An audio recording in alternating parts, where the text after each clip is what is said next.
નમસ્કાર, આપ જોઈ રહ્યા છો ગુજરાત ફર્સ્ટ. આપની સાથે હું છું નવીન દાફડા. સૌપ્રથમ મહત્વના સમાચાર પર નજર કરીએ તો ઘરે પરત ફર્યા બાદ કિંજલ રબારીનું પહેલું નિવેદન સામે આવ્યું છે. કિંજલ રબારીનું કહેવું છે કે હું રાજી ખુશીથી મારા પરિવાર સાથે રહેવા માંગુ છું. મારા નામે ફેલાયેલી અફવા કે વાતોમાં આવવું નહીં. પહેલા તો કિંજલ રબારીએ ભાગીને લગ્ન કર્યા હતા.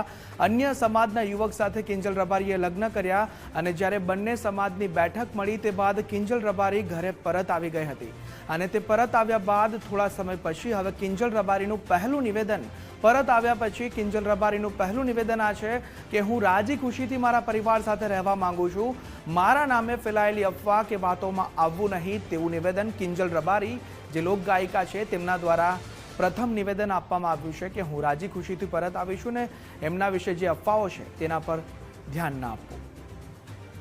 રબારી, મારા નામે જે હાલ વિવાદ ચાલી રહ્યો છે એ બાબતે હું જણાવવા માંગુ છું કે મેં જે પગલું ભર્યું હતું એ ભૂલીને હું પરત મારા ઘરનો સંપર્ક કરીને મારા ઘરે પરત આવી ગઈ છું અને રાજી ખુશી મારા પરિવાર સાથે રહેવા માંગુ છું. તો મારા સમાજના તથા 18 આલમના ચાહક મિત્રોને વિનંતી કરું છું કે મારા નામે ફેલાવેલી કોઈ અફવાઓમાં કે વાતોમાં આવવું નહીં.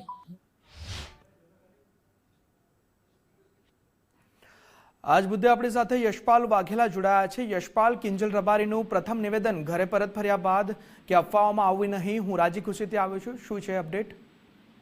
ચોક્કસથી બે દિવસ પહેલા કિંજલ રબારીએ વિડીયો મૂકીને પ્રેમ લગ્ન કર્યા હોય તેવો એક વિડીયો મૂક્યો હતો, પરંતુ ત્યારબાદ કહી શકાય કે તે વિડીયો ડિલીટ કરવામાં આવ્યો હતો ને ચૌધરી સમાજ અને રબારી સમાજ વચ્ચે બેઠક થઈ હતી ને બંને સમાધાન થયું હતું. ત્યારે આજે મોડી સાંજે કિંજલ રબારીનું એક નિવેદન સામે આવ્યું છે. પોતાની આઈડી ઉપર એ નિવેદન મૂકવામાં આવ્યું છે અને એમાં કહ્યું છે કે મેં પગલું જે ભર્યું હતું એને ભૂલીને હું મારા પરિવાર સાથે રહેવા માંગુ છું તેવું કિંજલ રબારીએ જણાવ્યું છે. સાથે કીધું છે રાજી ખુશીથી મારા પરિવાર સાથે રહેવા માંગુ છું અને મારા નામે ફેલાવી અફવાઓથી વાતોથી દૂર રહેવું જોઈએ તેવું પણ કિંજલ રબારીએ જણાવ્યું છે. જી બિલકુલ યશપાલ, સમગ્ર માહિતી બદલ આભાર આપનો.